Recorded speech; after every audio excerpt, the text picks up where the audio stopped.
integrate survivorship care and navigation.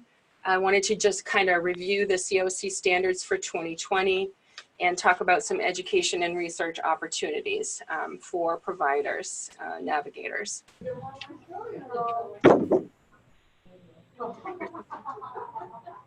I hear a question? Okay, so, yep, you can advance forward. Next. If I could just remind some of you to mute your phone. I think there's lots of holiday fun happening. I'm not sure. We might be overhearing that.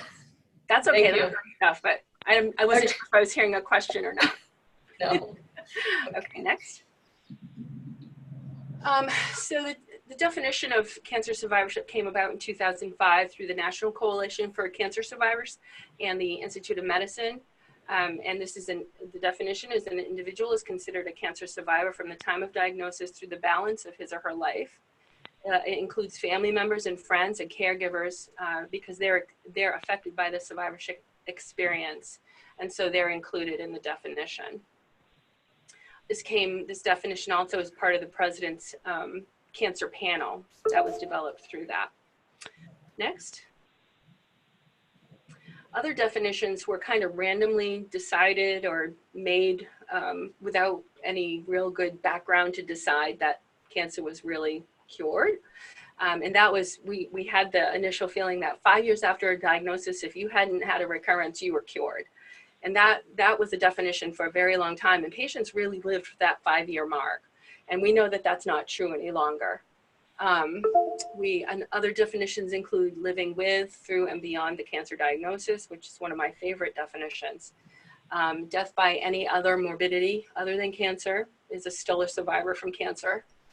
Some patients completely reject the term survivor and choose to use other words like warrior and that sort of thing. So some patients don't like the word. So they'll let you know if they don't like it, that's for sure. They don't want to be labeled. Next. The history of the development of cancer survivorship really started in about 1985 when Fitzhugh Mullen first described cancer survivorship. He was a physician who actually developed lymphoma. And when he was done being treated, he realized there was nothing for him to follow up with. No care was provided afterward. And he really felt like he was out there just waiting for something bad to happen. So he first described it and created the National Coalition for Cancer Survivors, which is made up of cancer survivors. And that came about in 1986. 10 years later, the NCI established the Office of Cancer Survivorship.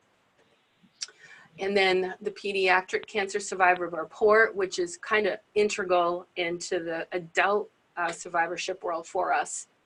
President's Cancer Panel, and then the IOM, when the book came out, From Cancer Patient to Cancer Survivor, Lost in Transition, it really defined what cancer survivorship looked like, felt like, and how it needed to be managed.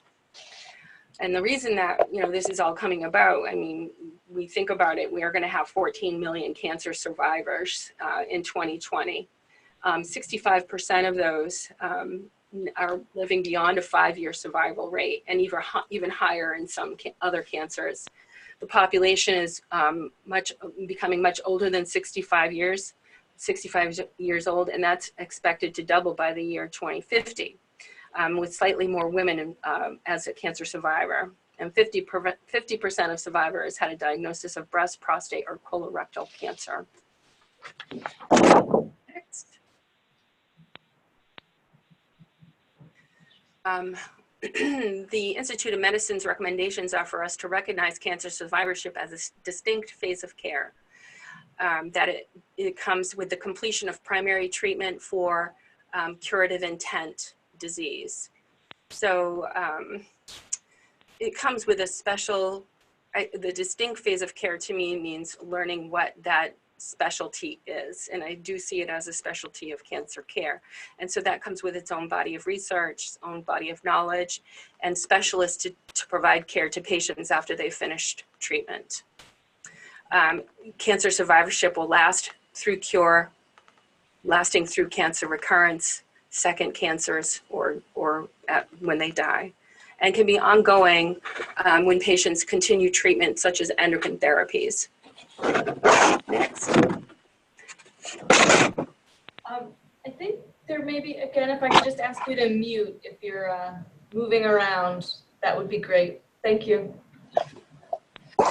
So Fitzhugh Mullen also described survivorship as seasons of survival, with different phases of the survivor, including acute, extended, and permanent.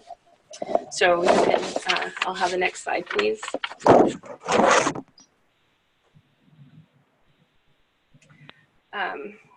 This little box over here kind of, no, I've got it, okay.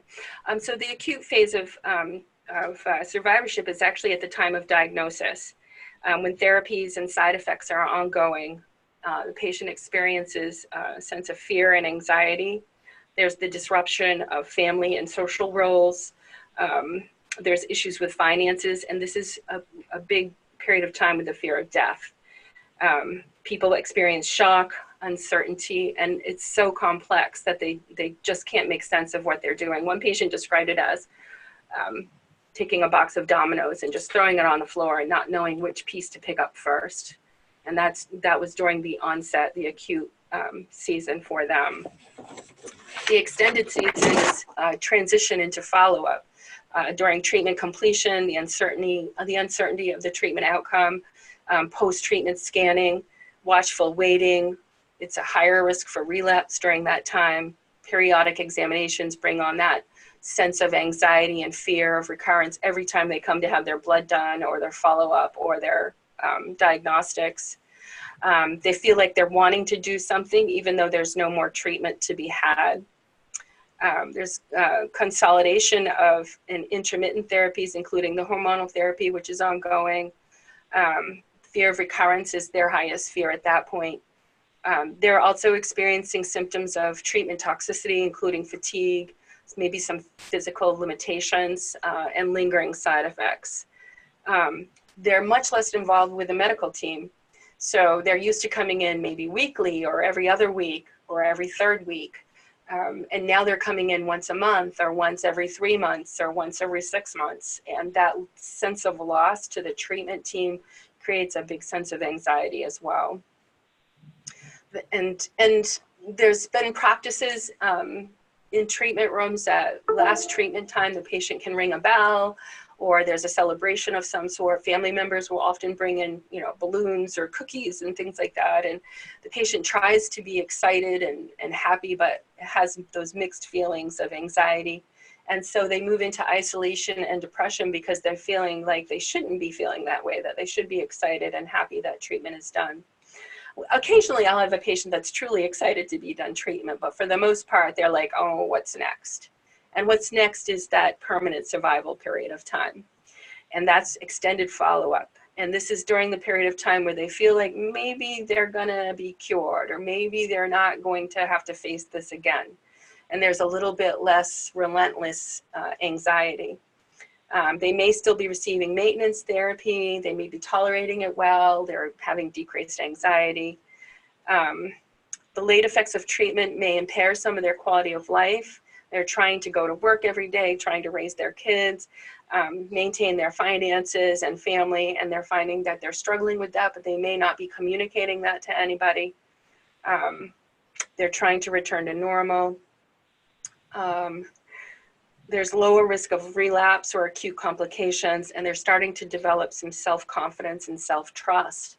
But this is where we as providers, navigators, can start asking those questions of what are they really facing when, they've got neuropathy lingering and they're trying to file papers, or they're an electrician and they can't grab the wires, so things like that are really impacting how they can function in the workplace and how they can function in school with their families. Any questions? Okay. Next. A question from earlier. What % was expected to double for the cancer survivorship? We missed that The age. So right now, the number of patients older than 65 is expected to double. And then we're at 65% by 2000. That was back in 2003. The 5-year survival rate was 65%. And of that 65-year patients that were 65 years or older, that percentage of patients is expected to double by 2050. So all of us are going to be in that group. Okay. Thank you. Yep. Next slide. So what are the goals of survivorship? Mainly to prevent secondary cancers and recurrence whenever possible. Guys, could you just Promoting- lean into the microphone a little bit? Sorry. Me too. Can you Yeah, hear me that's better? perfect. Oh, that's perfect. Yeah. Okay. Or even. Yep. Thanks. Promoting appropriate disease management following the diagnosis and treatment to ensure the maximum number of years of a healthy life. Minimizing preventable pain, disability, psychosocial distress, living through and beyond their cancer and treatment. Assisting cancer survivors in accessing family, peer, community, and other resources for coping with their disease. And I think that's a big role for the navigator, especially when they're done treatment.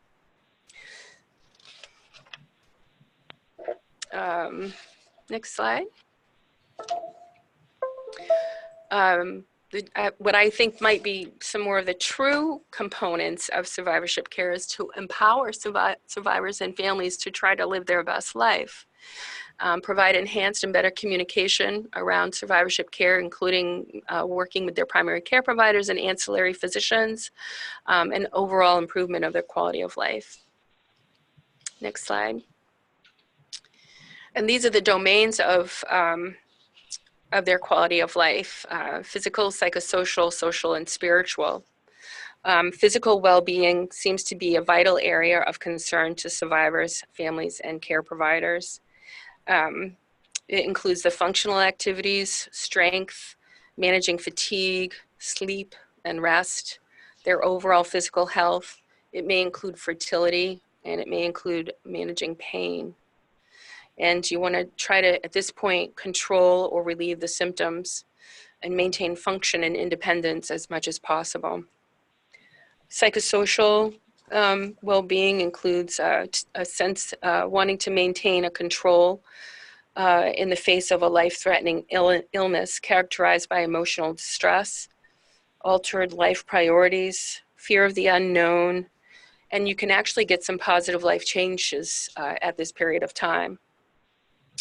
And you know, we're doing our distress scales now, and I recommend doing a distress scale after treatment completion, and again at a survivorship visit to try to determine where their level of emotional and anxiety distress is for them. Social well-being, family roles and relationships, sexual function, their appearance, body image distress, their enjoyment in life. Are they doing things that, you know, support a happy life for themselves? A lot of people do the treatment and then they don't dare to make any plans. And you want to try to, you know, I try to help patients make their vacation plans and think about, you know, things that they really do enjoy and try to keep doing. Oftentimes they isolate, especially some populations of our cancer survivors, like the head and neck patients, especially because of the physical changes, and they can't go out to eat anymore because of how they may not be able to manage chewing, and they are embarrassed to be out with people. So a lot of patients will isolate after, and that changes their social quality of life a lot. Finances, if they can't function in the workplace like they used to. So we work with that. Their spiritual well-being, this is where you can really see such change in patients, what their illness means to them, what that means to them in their life. They try to derive meaning from the cancer experience. Some people get mad at God or whatever power they see as a life force for them, and that takes some work and exploring for them to try to find their way again in meaning and hope in their life. So those are kind of all the domains that we work on when we're thinking about quality of life, not just the physical components. Next slide. When we are working with survivorship care, there's 4 areas that we focus on when we're doing the visit: surveillance, prevention, intervention, and coordination. Surveillance obviously is to prevent recurrent and late effects, recurrent cancer and late effects from treatment. We go by the ASCO guidelines as far as how often someone needs to be scanned, how often lab work needs to be done, what lab work needs to be done, those sorts of things. So those are what we follow. And it can be individualized based on, risk for recurrence that the physician may be concerned about. Maybe they had a higher grade or proliferation rate, even though, they had an early stage disease. Maybe they're going to monitor them a little bit differently. But for the most part, we try to standardize that using the ASCO guidelines for follow-up. It begins at the end of initial therapy. Then there's the prevention for new cancers, recurrent cancer, late effects. We also follow guidelines for that as far as diagnostics are concerned. We monitor for late effects of treatment. We also do counseling for lifestyle behavior changes, including smoking cessation, diet and exercise lifestyle modification, comorbid conditions, genetic susceptibility, sun exposure, and vaccines. So that's part of the prevention component that we provide. We may be referring patients to a cardiologist if they've been exposed to cardiotoxic drugs, to orthopedics for osteoporosis management, if they're on a AI for breast cancer, doing the bone densities every 2 years. There's cognitive function, neuropathy, fertility, all these things that we think about for our component of prevention. Intervention is for managing the late effects and persistent effects of treatment, including maybe some organ dysfunction, mobility, fatigue, lymphedema, hormone, sexuality, fertility, and secondary cancers. Interventions are meant to improve medical and psychosocial outcomes. I think in the case studies too that I have here today, you'll see how these components play out in the visit itself. Coordination is obviously to improve communication between providers and promote best practice. A liaison to the primary care provider and subspecialties, resources in the community, psychosocial referrals, that sort of thing. Next slide. So some of the demands of cancer survivorship include that it's very complex. Obviously, we all know that the average patient has 3 specialists that are managing them: med-onc, surgical onc, and radiation. And that's their cancer treatment, never mind all the ancillary physicians they may be seeing for their other comorbidities or for side effects of treatment or disease. Treatments can be inpatient and outpatient. They're time intensive and in specialized treatment facilities, and they occur in isolation from primary health care, and communication through all these multiple medical records makes it very challenging to manage cancer survivorship. Next slide, please. So the core components of a survivorship care plan include the treatment summary and the follow-up plan of care. And I'm going to talk about what those are next. The treatment summary includes, oh yeah, I didn't define them all on slides. Too fast. The treatment summary includes obviously the patient demographics, contact information, care providers, the treatment locations, and the contact information of the facility. It's disease specific to the diagnosis, pathology, and stage of the disease. The treatment summary is specific for whatever they've had, whether it's surgery, the date, the procedure, possible late effects of it, chemotherapy, biotherapy, dates, regimens, clinical trials, agents and doses used, persistent and possible late effects, supportive care that was required during the treatment, for instance, hydration or Neulasta, things of that nature, blood transfusions. It includes any hormonal therapy, dates they were initiated with a plan for how long. For instance, breast cancer non-nodal is 5 years, and for nodal positive disease is 10 years of hormone therapy. So it's good to have a treatment completion date in there as well, so patients know that they're going to be on it for 5 or 10 years.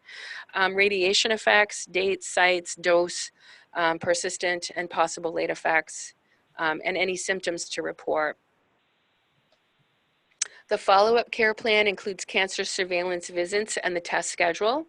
And the purpose for that is to limit discrepancies so that the primary care provider isn't ordering, say, a bone density when the oncology office wants to order the bone density because they're following that on the AI. So it's a way to determine who's doing what, whether it's blood work or diagnostics.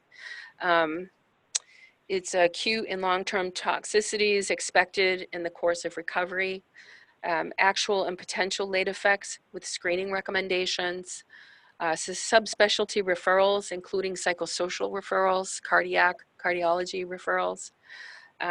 It talks about the general health promotion, for instance, referring someone to the Livestrong program for exercise or physical therapy, and cancer-related resources. So those are all the kinds of things we put in the follow-up care plan. And, you know, that has always been what I think we focused on probably for the first, up until this year, the treatment summary, care plan, and guidelines for follow-up. And some of the actual visit information that we wanted to provide with patients got lost in all of that, and it seemed to have come down. Might be on a soapbox here, but we really focused on the treatment summary, care plan, guidelines for follow-up, which are really complex and hard to put together, and limited our ability to really take care of the patient, I think, the way we wanted to. And just this year, the COC, and we'll get into that, has talked about making that an option and not necessarily what is required. And percentages of treatment summaries over the course of a year were being recommended for COC accreditation, and now that's gone as well. So this gives us an opportunity to really think about what we want to provide to the patient for written information, how concise we can make it, how easy we can make it for them to read, and for the primary care physician to follow as well, and for all of the multiple providers that a patient sees for their cancer care.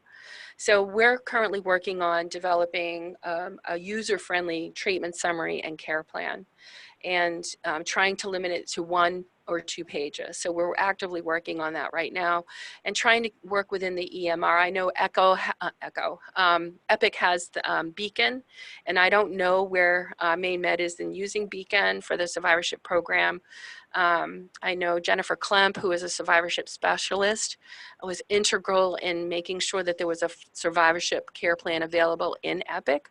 So that may be a resource if your facility uses Epic for you to be able to create these care plans. And Barbara, maybe you can speak to that more than I can for sure. And then the Alphon Center actually created their own treatment summary and care plan back when I was there. That was 1 page, very concise, after we had used the Journey Forward for a number of years. So I think that there's lots of ways to do it. It's not standardized, and I think maybe it can be individualized to the facility that you're working in, because each facility has its own personality and way of managing patients. So I think that may be an opportunity for us to all work together on how we can do that best for the patient. New slide, please. When you look at the National Comprehensive Cancer Network guidelines, and we can all get in there, I don't know if anybody goes in there regularly, but they have a survivorship chapter, so to speak, and they have identified these domains that have very good research associated with them and how to manage them. Well, first of all, how to glean that information out of the patient, and then how to manage them. So that's really worth looking into. And these are the areas where they have most of the information: managing anxiety, depression, cognitive function, exercise, fatigue, immunization, infection prevention, managing pain, sexual function, and sleep disorder. And actually really good, before it was a Dempsey Center, the Cancer Community Center, is a great place to actually have maybe weekly information sessions for patients, addressing each one of these weekly. And we used to do that years ago and had pretty good turnout from patients. I know the Dempsey Center does so much of this now, so thank goodness that we can do that. But these are the areas that the NCCN really knows we need to be working on for patients. New slide, please. Models of care, and that's, again, a personality of the institution-driven way of practicing. The shared model, it may be a community cancer center where the primary care provider for that patient in that community is working with the oncologist, and they're seeing the patient, you know, intervally, both of them, and everybody knows what they need to do for that patient. A shared model can also be within the oncology practice itself, where the physician sees the patient annually, and then the patient sees a nurse practitioner or PA on the opposite visits, you know, whether it's every 4 months or every 6 months, to have more survivorship work being done. A risk-based follow-up clinic is based on how acute the disease was at the time of diagnosis, and how they need to be followed up based on their risk. And that's a very low utilized model at this point. I'm not sure that exists as much as it used to. Disease-specific clinics are very common, especially in the bigger institutions, for instance, a breast cancer survivor, colon cancer survivor clinic. And is certainly something that I think works really well because everybody gets all the specialized research and information that they need to manage that in follow-up. Institution-based programs are huge, and you'll see that at the Dana-Farber and MD Anderson, Sloan Kettering, all of the big academic institutions where they have on-site onco-cardiology, onco-neuro, onco-pulmonary, onco-psych is all there. So a patient can come into their cancer survivorship visit and see all of these providers based on, you know, whatever their late effects, toxicities from treatment, and disease are. So those are very complex programs, but flow really nicely for patients that require it and have been practicing in that model. New slide, please. Patient navigation here is really designed to reduce the barriers to care and bridge the gaps to address the diverse needs of the cancer patient, especially because of all of the providers involved in that person's care. It's meant to improve access to screening, care coordination, symptom management. It's been shown to decrease cost, improve the quality of life. Patients actually feel like they're getting individualized care and attention when they are working with a navigator in survivorship. They have improved, research shows improved treatment adherence. Their scans are done appropriately and timely, and they actually stick to their clinic appointments better. So patient navigation makes a very big difference in the outcome. One thing I found interesting when I was looking is that it improves provider well-being, which I can totally understand because there's so much work that needs to be done before the person comes in for that visit, and the navigator can be integral in putting all the pieces together for the provider to give the best care in that period of time with that patient. So thank you. Okay, next slide. The COC in 2020, I don't know if anybody has seen the survivorship recommendations at this point, but they have made some recommendations that in a cancer program, the cancer committee appoints a coordinator. The coordinator develops a survivorship program team. The team identifies a list of services offered on site and what will be used as referral. They document a minimum of 3 services offered each year, and I have a list that we'll go into next for the survivorship visit. And each year, the coordinator gives a report to the cancer team and cancer committee. It identifies any barriers and ways to provide resolution to the barriers if they were encountered. Next slide. And these are what we can offer. So you can choose 3 of these in your cancer program to use as measures. Most people are choosing treatment summaries and care plans, and then you can choose another one. I'll speak to what we're doing here at Mercy Fall River. Again, working on the treatment summary and care plan. We have nutrition services. We have a nutritionist on site. We have a psychosocial LCSW on site with a list of community resources as well. We do have a support group that's here on site as well. And then I'm working on creating referrals to our experts in the subspecialties so that when I call, they're going to be the person that's going to take them on to manage those late effects, toxicities, and treatment outcomes. And then, of course, the physical activity program, you know, we've got the Live Strong program. Sometimes we have to refer to physical therapy. There's also the STAR program, which I was familiar with years back. I don't know where it is now, but it is a program where rehabilitation services are all connected, including speech, occupational, and physical, to provide care for cancer survivorships right on site. So I don't know if Maine Med or I think Maine General had a STAR program. Anyways, but all you really need to do is pick 3 for this year with the expectation that each year you can pick another one. So the COC has made it much easier for us to actually provide survivorship support without being dinged. Here I'm the chairman of the survivorship committee, and we, again, choosing our team. We have the nutritionist and the psychosocial LCSW, and then the rest of the people that I had mentioned in the services. New slide. The COC requires documentation and compliance, and these are the ways that we can go about doing that. So we are defining our policy and procedure for how we're having survivors come in to be seen as a survivorship visit. The cancer committee minutes are documented and evaluated at the end of the year. Compliance means that we're meeting the standards that they've created. New line? I'm sorry, new line. That would be dictation. New slide, please.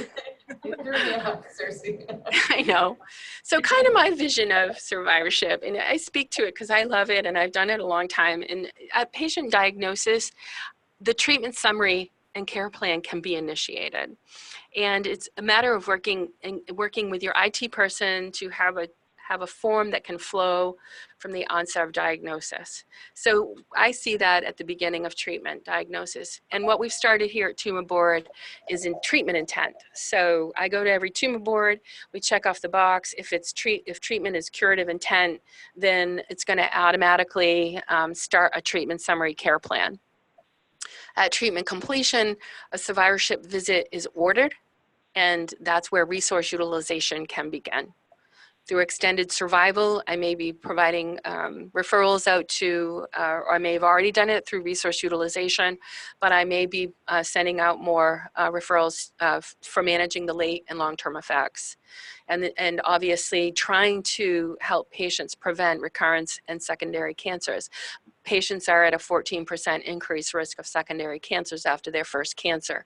And I tell them that. So I teach them lifestyle modification with diet and exercise, smoking cessation, and all of that. So that's kind of how I see the form going, having the patient go through the system. New line, I'm sorry, new slide. So where do we go? Improve quality of life for patients and families with a diagnosis of cancer is what is always at the forefront of survivorship. Developing community-based interdisciplinary cancer survivorship programs that support and care for the patient and family. Alleviate the burden of cancer care in long-term survivors to reflect the decreasing supply of oncologists and PCPs, which is happening, we know, nationwide. And perform research that demonstrate improvements in outcomes associated with cancer survivorship. So I think it is important to say, you know, it could be phenomenological, it could be quantitative, it doesn't matter. If there's something we want to study in survivorship, we can put something together so that we all learn from that. So I think that's something we always need to have in mind is what kind of research can we glean out of this visit with this person? And that's where we'll move the research forward. You know, it's still hard to know how to follow someone with cardiotoxicity that's had adriamycin. You know, we think we know what to do, but we still know we're not sure. So those are some future directions. New slide, please. Yeah, questions? And I think I'm just going to be the timekeeper for a moment. So we're at 3:42. Maybe we'll just take a few questions and then work through a case study and hopefully have some time for questions after that. Is there anyone have some questions for Circe? I have some questions about the follow-up, or a question about the follow-up. So that The follow-up referrals, is that usually done by the oncologist during their like yearly checkup, or when are those referrals put out? What referrals do you mean? Like if they're going to cardiology or psychosocial or PT? What are you thinking? Right, right. The 3 different referrals that you're supposed to do yearly for the survivorship follow-up. Oh, the treatment summary care plan for so that you can, so when you create your cancer committee, cancer survivorship committee in your institution, you can decide that. And you can decide when you want to do that. And it's going to be patient individualized driven. If you're seeing them through treatment and neuropathy develops and you're not able to manage it with a standard care, then you're going to refer them to neurology and see if they can make that component better. So those referrals are going to be individualized to patient needs essentially. But you can decide in your cancer survivorship committee what you want to do. Okay. Which 3 you want to do and when you want to do it. You just have to have it written, documented as your policy. Okay. Okay. Mm-hmm. Does that answer your question? Yeah. Okay. Thank you. Yeah. So what I have here is 2 case studies. You can go to the next slide. And the reason that I use these 2 case studies is because I saw them both in the same day in a freestanding cancer survivorship clinic. And it really, what it did, it showed me what the difference can be now that we're caring for patients like this. So early in the day, I saw AK. He was a 31-year-old guy with stage 2A nodular sclerosing Hodgkin's lymphoma. He was sent to me 3 years after treatment completion. And when I saw him, again, he had standard therapy, ABVD, and radiation to the neck and mediastinum. When I saw him, he was obese, hypertensive, hypothyroid, hypogonadism. You know, he's 39, and I think he was 28 when he started. So he wasn't seeing a primary care doctor. He wasn't, you know how guys are at that age. They're not going to go see a doctor. So no one was really following him except the oncologist, you know, every 6 months to a year. And sometimes he didn't go to those visits. So I saw him in survivorship, and I called who was supposed to be his primary care provider because of these side effects that he was having. And, you know, I was able to initiate treatment right off the bat. Lifestyle modification, diet, exercise. The nutritionist saw him, Livestrong program. I put him on an antihypertensive, put him on some Synthroid and some testosterone, and we really worked on improving his quality of life and helping him see the long-term care required to manage these symptoms and prevent late effects from his treatment. Then later on in the day, I saw this 58-year-old guy who had been treated in the 1970s, and he was sent to my survivor clinic because he was seeing a pulmonologist, and the pulmonologist just didn't know what to do with him. So she knew about my clinic, so she sent him to me. And I was really excited to meet this guy. I don't know what he had for chemo. He had gold standard for the time. He wasn't on a special clinical trial or anything, which I know were high doses. He also had mantle field radiation, so he had a lot of radiation. So when he was seen by the pulmonologist, he had every toxicity, late effect you could possibly get from the gold standard chemo and radiation therapy. So before he came in, I knew he had been treated at Sloan Kettering.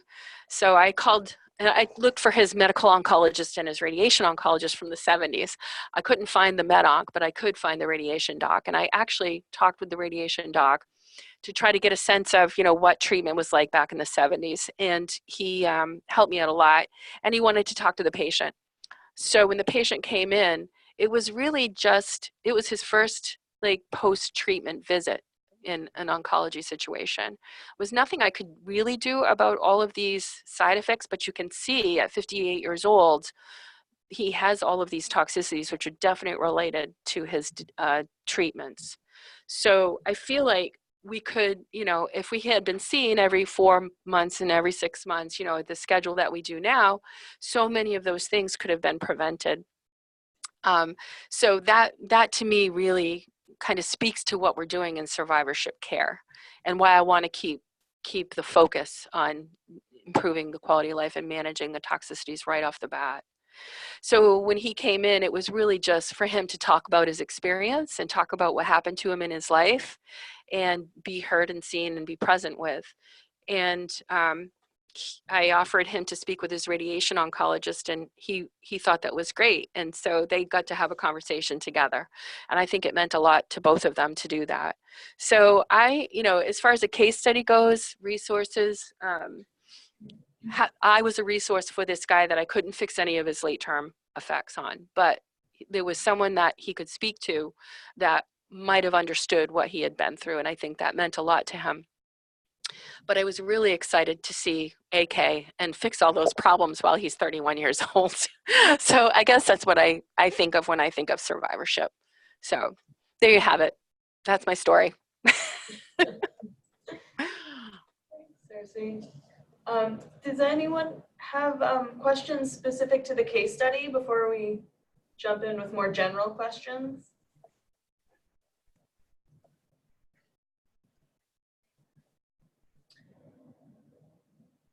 I'll say that there's a couple of resources out there for navigators. There's the Journal of Oncology Navigation and Survivorship, and it's a journal from the Academy of Oncology Nurse and Patient Navigators.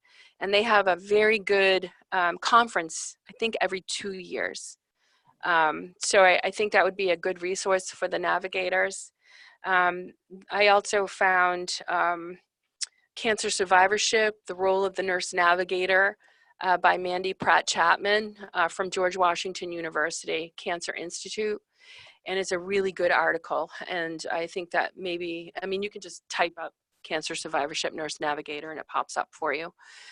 So I think those are good resources. Also, George Washington University is doing a lot of research and a lot of studies in cancer survivorship, and they are trying to teach primary care providers. They actually have modules set up so that primary care providers can take these modules in cancer survivorship. So when they see a cancer survivor in their practice, they have more information and can work better with them. Circe, this is Aisha. I have a question about patients connecting with one another, and whether you think whether many of your patients have an interest in connecting with other cancer survivors, if you see that as a strategy for helping them. I see it as an option for sure, but not everyone is interested in having a buddy or someone, some people really aren't interested in that. But I think having the option and offering it to the patient is great, and we should have it as an option. But it shouldn't, it's not an expected thing that every patient's going to want to do that for sure. That's a good question though. Okay. And then I saw another question just pop up on the screen. So I don't see every cancer patient every 4 to 6 months after they finish treatment. I really do follow the guidelines. So it depends on the diagnosis and their treatment and what ASCO recommends. So, a lymphoma patient or a Hodgkin's patient, you're going to see, every 4 months. I think the first 2 years, I'd have to look at the guidelines again, but that's really what I go by, because that's our best research. So thank you for letting me talk about cancer survivorship again. I love it. Well, I have another question. I'm just trying to think of patient navigators specifically in rural Maine. And if a patient's being seen in their area and they have a primary care provider and they're a cancer survivor, but there's not, let's say, a survivorship specialist close to them, how do you advise patient navigators who are juggling lots of different things in a rural setting for helping them? I wonder if they have, in a rural setting, if they use telemedicine. I think survivorship would be a really good telemedicine practice, actually, because a lot of it is counseling. And certainly would be, if it's especially a psychosocial referral that they need to make, or nutrition consult, those things can really be done with telemedicine or a phone call even. So it may be, I think if a navigator has a list of resources that they can refer to, then that will make their lives a lot easier. So know who's in the community, know who you can tap into for those things, and have that resource available.